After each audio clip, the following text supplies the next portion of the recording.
In the heart of Kuje Area Council, where many farmers still rely on open field farming and natural weather patterns, a quiet revolution is taking place. Greenhouse agriculture, once thought to be expensive and out of reach, is gradually gaining attention as a solution to Nigeria's growing food insecurity.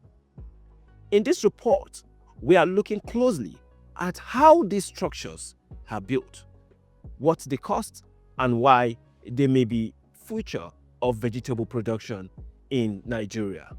Welcome to AgroBroadcast.com, your premium digital hub for agribusiness news, insight, and innovations across Nigeria and Africa. I'm Isanu. This is AgroBroadcast Reports.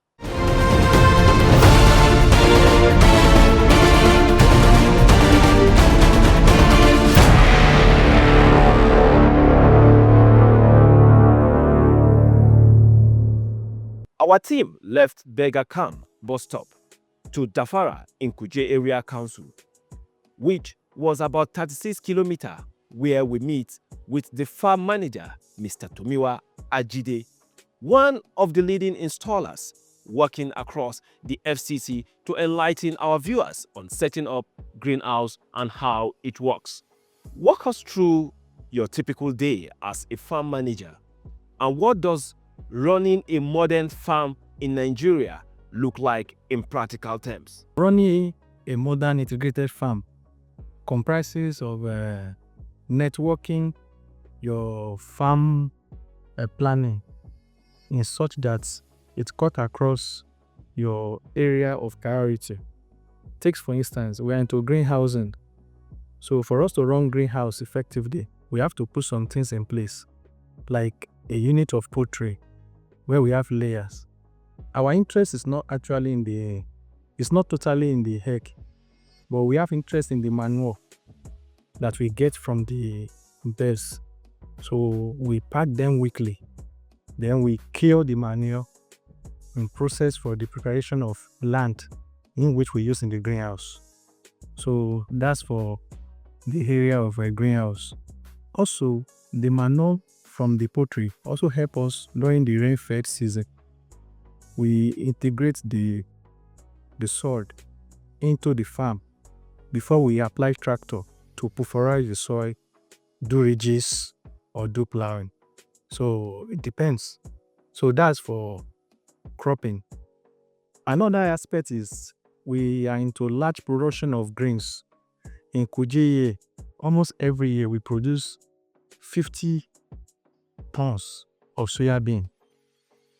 This year only, we have 40 tons of grain, that is maize. And we are about harvesting cowpea. With the could you see it? We have almost 7 hectares of cowpea on ground now. So we make sure that we regenerate our soil, because mostly we are into organic farming. Our use of inorganic fertilizer is very minimal here because it is well integrated. So we also have dam that cover for the dry season. We'll go there, see how we make process for the dry season farming. Although there have been questions that why do crop perform better during the rain-fed than the dry season? The truth is that the rain that we get that fall naturally are easily mixed with nitrogen. So another nutrient which provide a normal growth for plants, which cannot be compared to the irrigation method, because most of the water we get during the irrigation are either from the dam, from the tank, from the well, and those kind of water, we have some limitation. So that is the issue. But not that there's no challenges in all these things. There are challenges, especially carbon fixation and other issues. Across farms in the FCT and beyond, climate change is steadily redefining how food is produced, with rainfall becoming less predictable and dry spells lasting longer.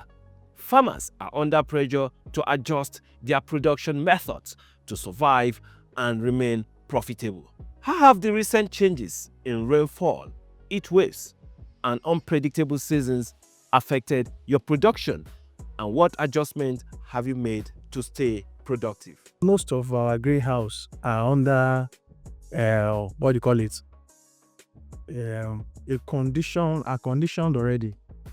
So the use of manure, fertilizers, and all other chemical seems to have a negative effect, thereby affecting the nutrient flow or the carbon cycle. So in such case, what we do is we do shift cultivation. Like, I will take you to a place where we have foreign flowers. The same area that we are planting foreign flower this year is the area we use for habanero last production. So through that method, we will be able to manage the issue of carbon fixation, but still yet it has environmental impact. She get it now. But the way to reduce that one, I think it one need to have a technical know, so like we are being in the field, so that we are be able to manage it from what we are experiencing. She get it now. So like if you will see some crop that's from your experience, when you get there, you can easily say this is the problem, this is the problem, this is the problem. She gets it now. Let's reduce this chemical. Let's use this one. Okay, this side we are not using organic fertilizer again. For the next 2 years, we are not using organic fertilizer for this area. This is what they are going to use for this area. So you have to have that knowledge and that experience to be able to know what to do at that crucial stage. As farmers battle the weather, they are also struggling with the rising cost of production, from fertilizer to seeds, animal feed, and labor. The price of nearly every input has gone up, forcing farmers to rethink how they operate. Fertilizer, feed, seeds, and labor costs have all gone up. How is your farm coping with rising input prices, and how does it affect your overall yield? Generally, farmers are not having it funny, especially this year. Most farmers got their inputs at high price: seed, tractor work, fertilizers, many other things at high cost. But government policy, is good for off-takers, normal household consumption, but it bounced back to the farmer, because many farmer could not regain their expenses, their initial cost, because when goods goes to market, the price crash. Meanwhile, what the farmers are invested is ×2 of what the price is in the market. So the challenge, this is the challenge you are facing now.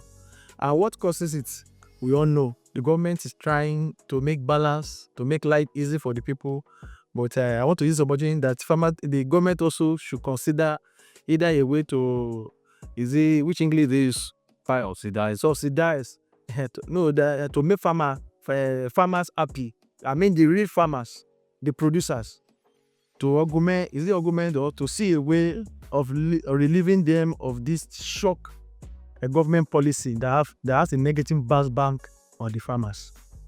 But farming is not only about input and weather, it is also about people. Behind every successful farm are trained hands and skilled workers. However, finding and retaining farm labor is becoming a challenge across the agricultural sector. Many farmers complain about shortage of skilled labor. What challenges do you face hiring and training workers, and how does it impact farm performance? And the use of technology, I think, is even more effective in agriculture. When students or the youth are saying they want to go and do tech somewhere, they want to do designing, I just laugh. Where is in the whole world, the only business you can do with full attention and with your seriousness that you are sure of profit, I think it's agriculture. If you are able to make a scale of preference, if you have what the technical know-how, seek knowledge first. Don't just rush into agriculture. Then don't start on a large scale. You can start small, then partner with even local farmers, partner with individual. There are people freelance teachers like me. I can come and assist you if there's any challenge. She get it now. So agriculture is still the best till Jesus come, or till, I don't know. But the problem is agriculture is not a quick rich business. It's never. Then if you are the one that want to make a shoe, agriculture is not for somebody who is not coordinated. It's a business with dignity.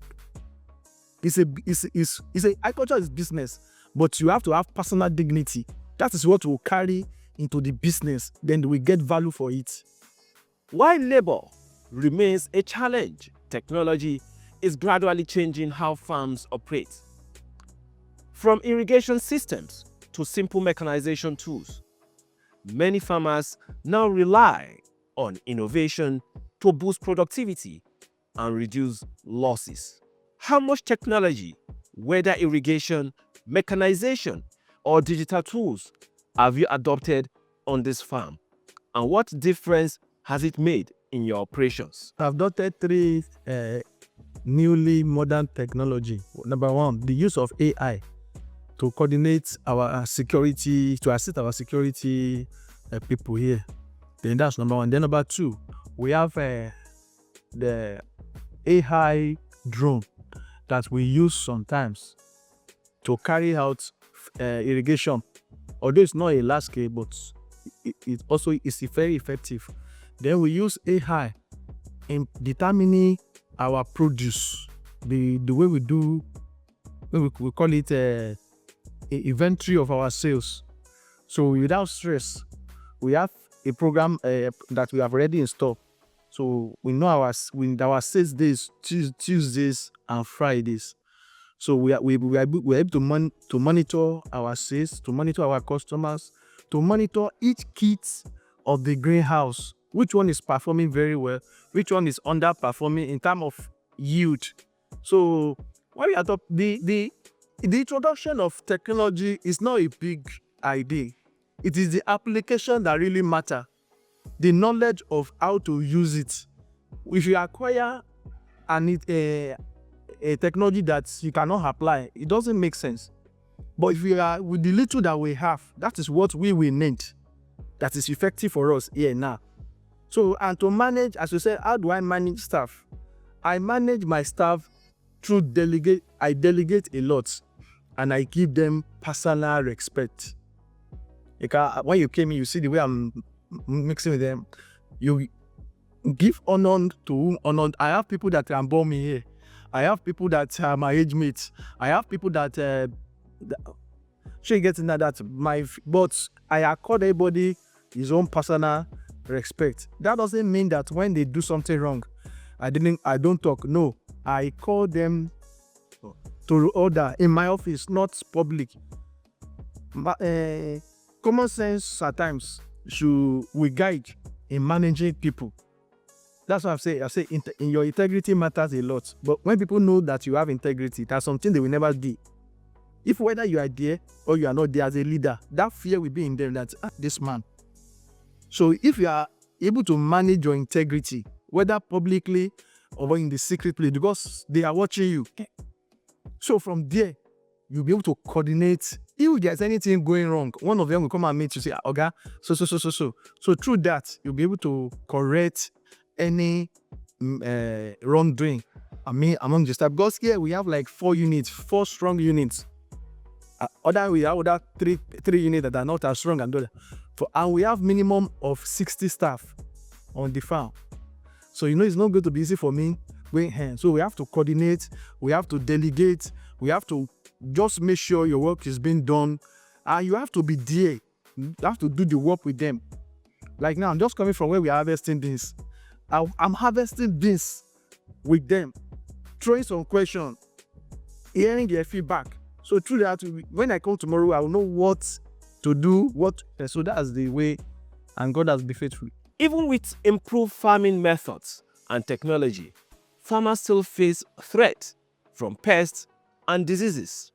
These challenges, worsened by changing weather conditions, have the capacity to wipe out entire farms if not properly managed. Pest outbreaks and crop diseases are becoming more common.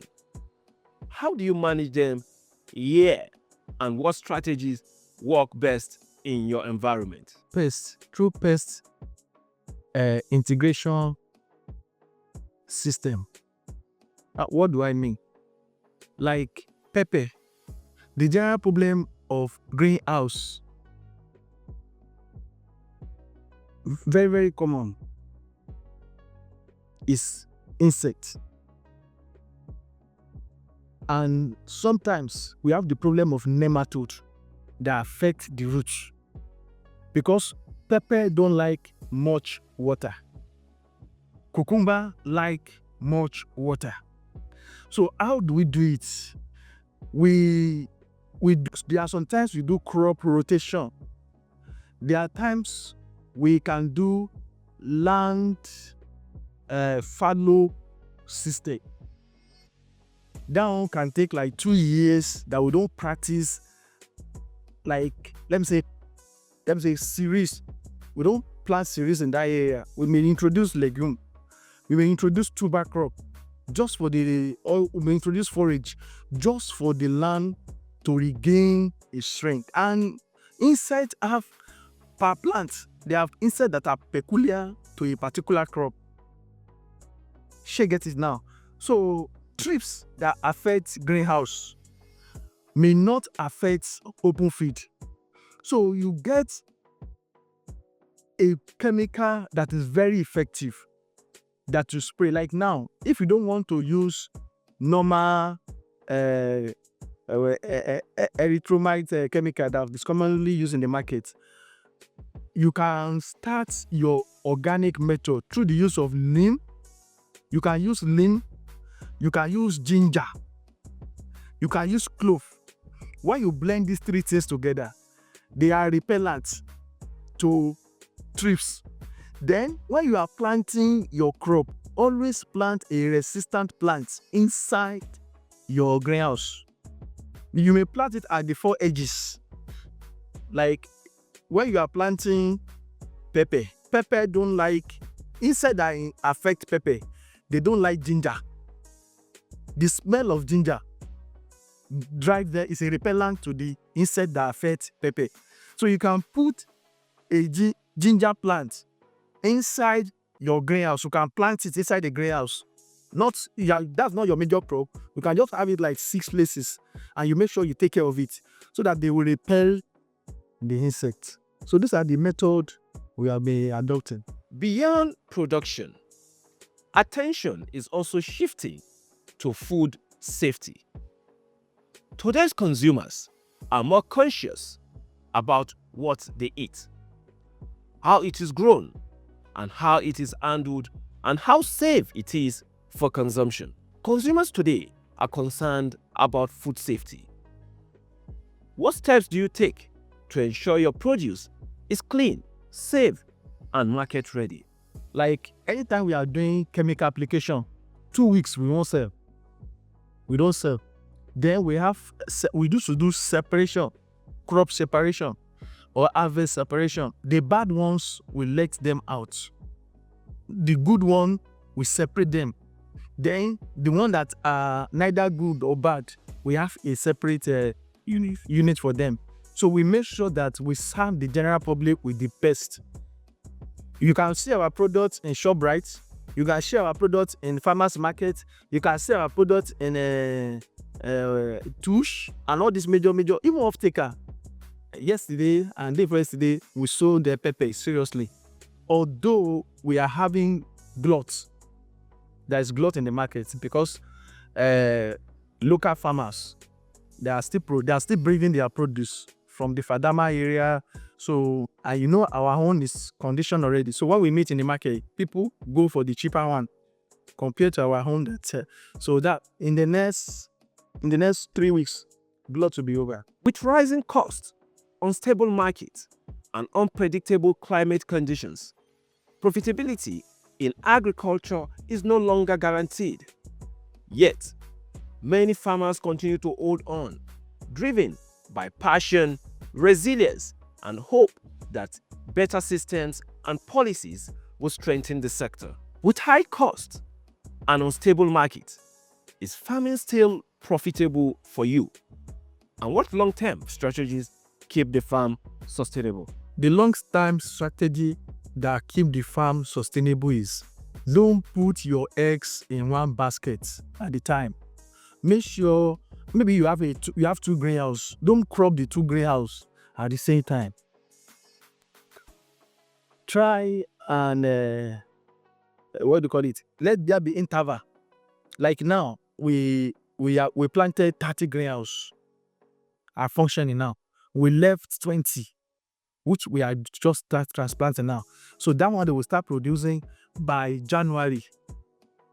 So if let's say you have 4 greenhouses and you plant everything at the same time, you are going to have issue of buyers, of glut, and other things can arise. But if you do it segments, do one, put a month interval, another one a month interval. So when this one is producing, this one is growing. By the time this one is reducing, the kit A is reducing. This one is at maximum production. From climate pressure to rising production costs, labor shortages, pests, and market uncertainty, farming in Nigeria today is no easy task.